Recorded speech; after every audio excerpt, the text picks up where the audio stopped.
Mesdames, Mesdemoiselles et Messieurs, bonjour à toutes et à tous. C'est la panique générale du côté des États-Unis d'Amérique. L'Amérique, les Américains ont dit qu'ils sont palabreux, qu'ils sont prêts à provoquer n'importe quel État dans le monde. Et ceux qui contribuent à leur exposition, à la guerre comme à la guerre. Hier dimanche 20 juillet 2025, plusieurs agences gouvernementales, dont certains sites fédéraux, ont fait l'objet d'une attaque cybernétique, c'est-à-dire d'une grande ampleur inimaginable. Les dégâts sont énormes. Oui, beaucoup de données américaines ont fuité. L'Amérique, les services de renseignement sont dans une panique totale. Oui, après avoir constaté que c'est une faille qui s'est déclenchée ou qui existait au sein du système le plus performant dans le cadre de la cybernétique que les gouvernements utilisent. Les pirates ont utilisé cette faille. Ils sont entrés dans les méandres, dans les profondeurs et ils ont récupéré beaucoup de données. Les Américains ne savent même plus à quel sens se vouer. Mesdames, Mesdemoiselles et Messieurs, dans le cadre de cette vidéoconférence, c'est de cette actualité que nous allons parler. Oui, mais avant d'aller dans les profondeurs, je vous demande humblement de partager la vidéoconférence au maximum. Mettez beaucoup de likes, notamment laissez toujours un mot en commentaire. Je dis un grand merci à tous ceux qui laissent des mots en commentaire. Vous savez, ça donne assez de visibilité à la vidéoconférence. N'oubliez pas, faites un tour sur Play Store ou Apple Store. Allez-y télécharger l'application Moyen Express. Allons-y dans les profondeurs avec l'information officielle. Selon l'information officielle, les États-Unis ont subi une cyberattaque de grande ampleur ce dimanche. Plusieurs agences gouvernementales, des entreprises, des universités, des institutions du secteur de l'énergie ont été piratées. Agences gouvernementales, universités, secteur de l'énergie, ce sont des secteurs clés. C'est-à-dire, le cœur même du cerveau américain a été attaqué par cette cyberattaque. Lorsqu'on parle des agences gouvernementales, ce sont les informations administratives. Lorsqu'on parle des universités, ce sont les fruits des recherches. Quand l'Amérique tape sa poitrine pour dire qu'eux, ils sont forts, eux, ils sont puissants, eux, ils sont comme ci, ils sont comme ça, ce sont les résultats de leurs recherches. Lorsqu'on a vu Donald Trump dire, non, nous produisons tout ce qui est meilleur au monde, ce sont les universités. Lorsqu'on parle du secteur de l'énergie, vous n'êtes pas sans le savoir, actuellement, l'énergie atomique est d'une importance capitale. C'est ce qui fait la différence de supériorité entre les nations. C'est la raison pour laquelle, lorsque Israël s'est attaqué tout récemment à l'Iran, ils ont commencé par éliminer les scientifiques iraniens pour détruire les bonnes têtes. Mais les données américaines concernant tout ce qui est au cœur du développement technique et technologique de l'Amérique, c'est ce qu'ils ont pris. Tout ce qui est au cœur de l'administration américaine. Alors, selon l'information officielle, les serveurs d'au moins 2 agences fédérales américaines ont été piratés.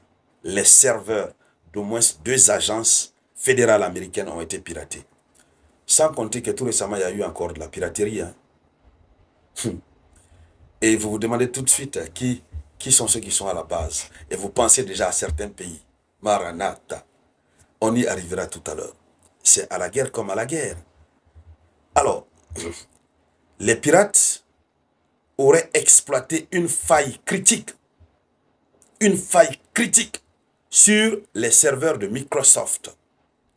Il faut comprendre que ce sont des génies. Oui. Et cette faille leur a donné un accès débordé, Maranatha, un accès débordé aux agences fédérales et étatiques américaines ainsi qu'à ces entreprises et du secteur de l'énergie. Lorsque maintenant, les médias même disent que c'est un accès débordé. Ça veut dire que la faille était profonde, mais c'était une faille qui existait et qui n'a pas été corrigée. Et jusqu'à présent, les Américains ne savent pas qui sont ceux qui sont à la base. Parce que de telles activités de telles attaques cybernétiques demandent de gros moyens, et du maïs, des gens qui sont extrêmement formés. Ce ne sont pas les petits hackers à 2 balles. Non, ce sont des vrais génies qui sont formés pour ça, qui sont au service d'un gouvernement, d'un État, qui sont bien nourris, qui mangent très bien, qui sont assis dans un confort inédit. Et ils ne font que taper, tac, tac, tac. Comment ils ont pu découvrir que Microsoft a une faille? Or, Microsoft est l'un des systèmes les plus sécurisés au monde et qui se trouve être utilisé par plusieurs gouvernements, pour ne pas dire tous les gouvernements du monde. Comment ils ont pu retrouver ça? C'est le maïs, les moyens, à la guerre comme à la guerre. Dans le cadre de la géopolitique actuelle, tous les moyens sont bons pour atteindre son objectif. Et ce sont aussi de bonnes guerres. S'ils ont récupéré toutes leurs données, ils sont obligés de s'apprêter, prendre des contre-mesures. C'est vrai qu'ils vont chercher à corriger la faille, mais ils vont prendre des contre-mesures. Voilà. Si la formule de production de leur missile a été transportée ailleurs, parce que l'objectif c'est quoi? On prend, on regarde, ah c'est comme ça, ils fabriquent, ok. On fabrique la même chose. On fabrique son antidote, si on peut le dire ainsi. C'est-à-dire, on fabrique son antimissile. On le teste, on le teste. Et puis, quand c'est bon, c'est ok. On fabrique encore un autre missile plus fort, plus puissant que ça, pour permettre à ceux qui ont volé les données d'être supérieurs à l'Amérique. J'ai dit, la bataille est rude entre puissances.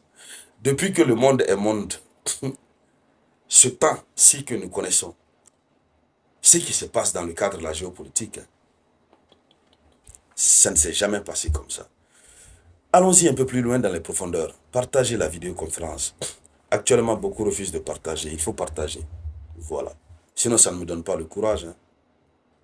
Ah ouais, vous avez remarqué, quand je fais quelques jours sans faire de vidéoconférence, combien de fois ça vous fatigue? Voilà. Malgré que ce sont les occupations, ce n'est pas une punition. Mais vous aussi, il faut m'encourager. Allons-y. Qu'est-ce qui s'est passé? Donc, le mode opératoire des pirates, et les premiers éléments indiquent que les cybercriminels en question ont exploité une vulnérabilité majeure pour mener à bien leur action. C'est une faille critique chez Microsoft. Les pirates auraient tiré parti d'une faille critique présente sur les serveurs de Microsoft. Cette vulnérabilité qui leur a permis d'accéder aux serveurs.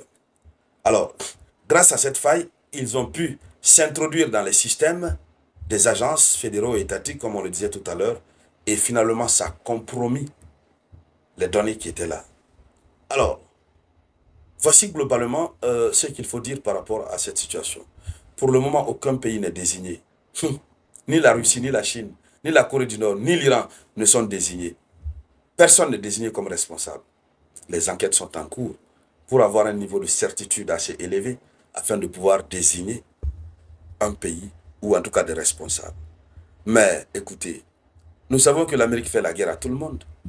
Et l'Iran avait promis, juré, de faire payer sa chair aux Américains, ce qu'ils ont fait. La Russie même, on n'en parle pas. Et qu'en est-il de la Chine? Alors, certainement c'est le résultat. En tout cas, nous allons voir. Et donc, mesdames, mesdemoiselles et messieurs, c'était ça la une de l'actualité internationale. Merci de la partager au maximum. Je vous reviens tout à l'heure avec de nouvelles actualités. C'était là.